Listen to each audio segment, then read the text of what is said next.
let's welcome in member of the Senate Finance Committee, Senator Ron Johnson of Wisconsin. Good morning, Senator. Hopefully you got to see a little bit more of the game than we did last night. Morning, guys. Up to about the 4-minute mark, and then I figure it was futile. It was pretty much over. So the big question, Senator, one bill, two bills. We know Senate Majority Leader John Thune has said the text is ready for a two-bill plan. What are your thoughts on this issue? Well, my primary concern is we don't have a revenue problem. We have a spending problem. And as I've been writing since the first of the year, we need to bring spending down, total spending down to a reasonable pre-pandemic level.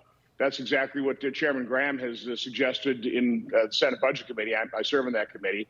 And what we've looked at, and I gave a number of options, you could use Clinton 1998 as a baseline, grow that by population inflation, put in today's Social Security, Medicare, and interest. They give us about $5.5 trillion. You could use Obama 2014, use the same approach. That'd give us about $6.2 trillion. You use President Trump's actual budget for 2025, again, use today's Social Security, Medicare, and interest. That lands us about $6.1 trillion. That's the one that Chairman Graham has decided to put forward in the Senate, which is a long way from where the House is. And listen, I appreciate their efforts, but trying to put everything together in one big, beautiful bill is highly complex. And we're finding out that they're not really reducing spending down to a level where we must reduce it. I was with the president, with other Republican senators on Friday night. He talked about dedicating himself to actually balancing the budget. We're not going to do that if we're up at $6.7, $6.8 trillion worth of spending. When in 2019 we spent 4.4. So again, 6.1 is still a whole lot more than 4.4, but it's closer in line to revenue of somewhere between 5 and 5.5 trillion. We've got to bring spending down. It's not a revenue problem; it's a spending problem. Yeah, balancing the budget would be great. You just mentioned Lindsey Graham. So he's urged the House to quickly approve funding for immigration and law enforcement officials protecting the southern border. Is this something that needs to be done in the short term? It needs to be done very rapidly, yes. Obviously the Biden administration did not set aside funds to secure the border because they wanted an open border. And they provided these people coming in, illegal immigrants, with welfare benefits, which further exploited our budget as well. So we have to provide that. Again, I've been trying to say, let's keep this thing simple. If it's up to me, I actually have a 3-step approach. I would only provide border funding. I think we need to certainly defend this nation as well. So border and defense. Then I'd really come back and I'd just extend current tax policy and take a massive automatic tax increase off the table.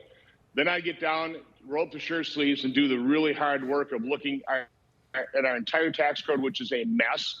Take a look at the proposals President Trump made during the campaign to really focus on the men and women that work in this country, that make this country great, build this country. But again, that is a much more difficult process right there. And again, I appreciate the House trying to tackle it. I just think it's very difficult to do.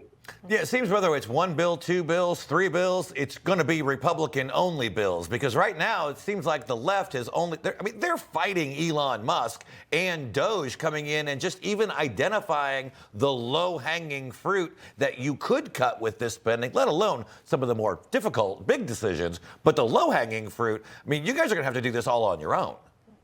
Precisely. That's why we should do it in chunks, keep it simple.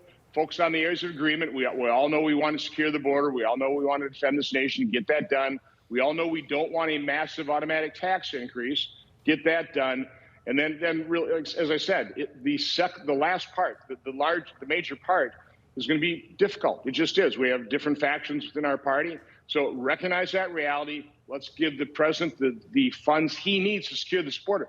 The American public are completely behind that, as well as give Elon Musk and his group more time to get in there and professionally audit these agencies, unlike they've ever been audited before.